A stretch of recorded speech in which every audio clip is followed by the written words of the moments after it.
Good afternoon. I'm Keith MacIntyre, the leader of the BC Libertarian Party, and I'm speaking to you here today on Indigenous Day from my co-working space on West Bank First Nation. This office was actually designed by former West Bank First Nation chief Noel Derrickson, who unfortunately passed away 2 weeks after I got the keys to this space. The colors, the red, yellows, and blues were all his.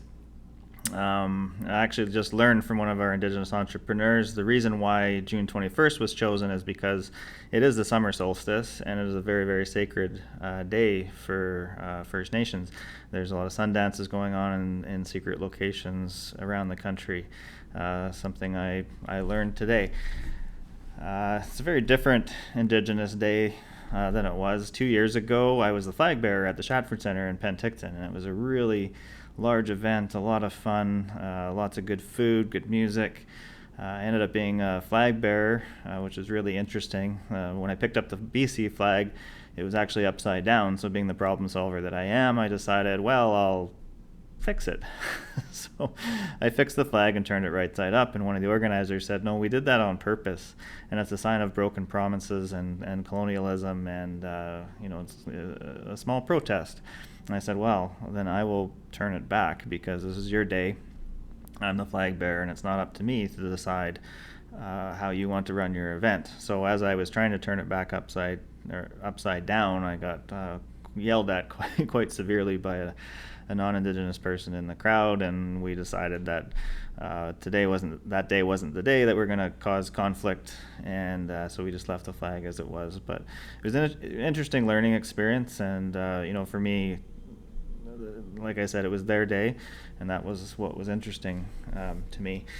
Yeah, like I said, it's a very different day, and I struggle as a political leader to record a video on this day. I hate when politicians record disingenuous videos and use things for political gains. I actually talked to one of my Indigenous members here in my co-working space who also is a libertarian, and he's helping us develop our Indigenous policy.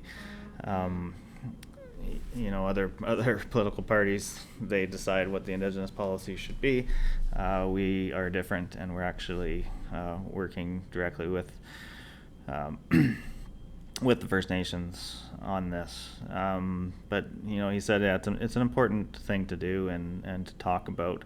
I've learned just an immense amount in the last year and a bit that I've been in this co-working space, especially from that member. He's got a wealth of knowledge, helped thousands of residential school survivors with their settlements, just horrifying stories that nobody should ever have to experience. Even just hearing them was devastating to me.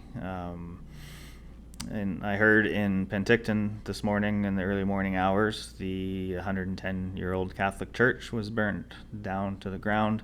And also in Osoyoos, it sounds like a Catholic church was also burnt to the ground, which I can certainly understand why that would happen. And it's unfortunate that we're in a state after after this many decades of knowing the horrific abuse that has happened in these places, that there's still so much anger and lack of understanding by us, the pain and the hurt that is going on. And of course, I don't condone arson, but you can certainly understand where they're coming from on that.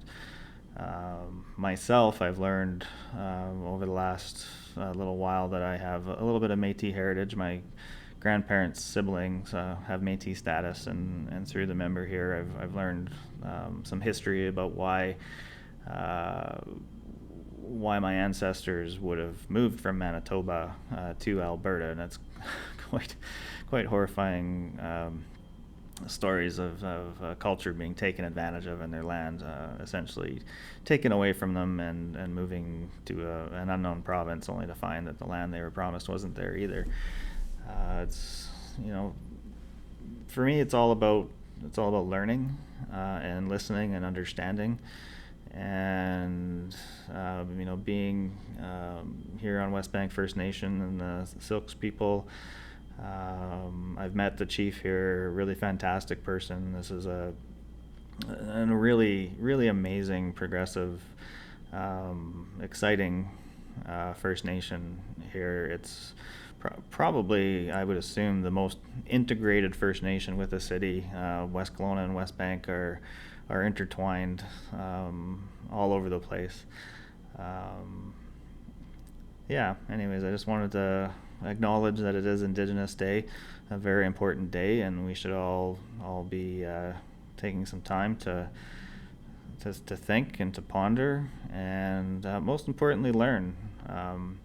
I actually remember during the provincial election, one of the candidates, he said, well, in Penticton, the Indian band is just across a body of water. And he said, well, how do we bridge that gap? How do we talk? How do we learn? And I just kind of looked at him. It's like, well, just go talk to them. It's a body of water. It's not a gate. So I think there is a huge lack of understanding in our culture about First Nations and Indigenous people. Where I grew up in small town Alberta, there definitely was a lot of racism and biases, and over the decades of growing up, I've learned where those came from, and I'm very, very proud and honored to be in this building every day and to have a space for Indigenous entrepreneurs to run their businesses. And and the best part is definitely some great tax advantages for First Nations. So it's always a good thing when less money is going to the federal government. So anyways, thank you for listening, and have a fabulous day.